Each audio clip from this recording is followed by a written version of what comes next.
कैसे हैं आप सब। स्वागत है आप सबका मेरे नए व्लॉग में। उम्मीद करती हूँ आप एकदम बढ़िया होंगे, खुश होंगे। आज जो कहानी मैं आपको सुनाने जा रही हूँ इसका नाम है ज़िंदगी भी एक शिकंजी है। ये कहानी में एक प्रोफेसर साहब होते हैं जो क्लास में बच्चों को लेक्चर दे रहे होते हैं। उनकी नज़र पड़ती है एक लड़के पर जो बिल्कुल चुपचाप बैठा हुआ है, ना कोई प्रश्न पूछ रहा है ना और लड़कों से बातें कर रहा है, बिल्कुल गुमसुम सा बैठा हुआ है। और वो पहले ही दिन उस लड़के को नोटिस कर लेते हैं लेकिन कुछ कहते नहीं हैं। जब 4-5 दिन तक लगातार ऐसा ही होता है तो एक दिन क्लास ख़त्म होने के बाद प्रोफेसर साहब उसे अपने केबिन में बुलाते हैं और कहते हैं कि बेटा, मैं कई दिन से देख रहा हूँ कि तुम और लड़कों की तरह ना बातें करते हो ना कुछ पूछते हो, बिल्कुल चुपचाप से गुमसुम से एक जगह बैठे रहते हो। ऐसा क्यों है? वो हिचकिचाते हुए कहता है, सर मेरी अतीत से जुड़े हुए कुछ ऐसे अनुभव हैं जिन्हें मैं चाहकर भी भुला नहीं पा रहा हूँ। मेरे दिमाग में अतीत की बातें ही घूमती रहती हैं और मुझे समझ नहीं आता कि मैं क्या करूँ। प्रोफेसर साहब कहते हैं, कोई बात नहीं बेटा, तुम एक काम करना, तुम आज शाम को मेरे घर आ सकते हो? तो वो छात्र कहता है, जी सर मैं आ सकता हूँ। ये कहकर वो चला जाता है। अब शाम होती है। वो बताए हुए समय पर प्रोफेसर साहब के घर पहुँच जाता है। घर जाता है तो प्रोफेसर साहब उसे बड़े प्यार से बिठाते हैं, खुद किचन में जाते हैं और उसके लिए शिकंजी बनाने लग जाते हैं। अब जब शिकंजी बना रहे होते हैं तो जानबूझ के ना थोड़ा ज़्यादा नमक शिकंजी में डाल देते हैं और ट्रे में रख के उसके आगे ले आते हैं कि ये लो, मैंने तुम्हारे लिए शिकंजी बनाई है। अब वो हाथ बढ़ाता है, शिकंजी का ग्लास लेता है और पीता है। जैसे ही पहला घूंट पीता है उसका चेहरा अजीब सा बन जाता है क्योंकि शिकंजी में नमक बहुत तेज़ था। उसकी शक्ल देख के प्रोफेसर साहब कहते हैं, क्या हुआ, शिकंजी अच्छी नहीं लगी? उसने कहा, नहीं सर ऐसी बात नहीं है, नमक ज़्यादा है। तो उन्होंने कहा, अरे अरे फिर तो ये ख़राब है, इसको छोड़ दो, मैं तुम्हारे लिए दूसरी शिकंजी बना देता हूँ।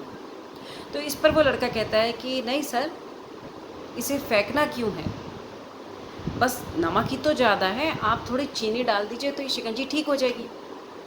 प्रोफेसर साहब कहते हैं कि बस यही बात तुम्हें समझनी है। तुम्हारी ज़िंदगी ना ये शिकंजी है और तुम्हारे अतीत से जुड़ी हुई बुरी यादें या बुरे अनुभव जो है ना, वो ये नमक है जो तुम्हारी शिकंजी रूपी ज़िंदगी को कड़वाहट दे रहे हैं, यानी कड़वा बना रहे हैं। तुम्हें क्या करना है, तुम्हें इसमें बस थोड़ी सी मिठास घोलनी है। मिठास है खुशियों की। अपने दोस्तों से बातें करो, उनकी खुशियों में खुश रहो, अपनी खुशियाँ उनसे बांटो, हंसो खेलो, सबसे मिलो जुलो, ताकि ये जो कड़वाहट है ना, ये इन खुशियों की मिठास से कम होती जाए। उस दिन उसे प्रोफेसर साहब की ये बात बहुत अच्छी तरह समझ में आ गई। उसने निश्चय किया कि सर अब मैं अतीत के बारे में बिल्कुल नहीं सोचूंगा और अपनी ज़िंदगी को खुशियों की मिठास से भरूंगा।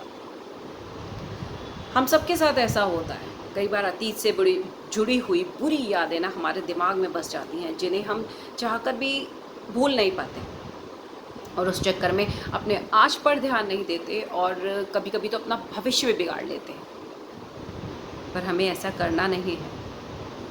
हमारी ज़िंदगी रूपी शिकंजी में ना हमें खुशियों की मिठास को घोलना है, क्योंकि जो हो चुका उसे हम बदल तो नहीं सकते, लेकिन हाँ उसे भुला सकते हैं, उसकी कड़वाहट को कम कर सकते हैं।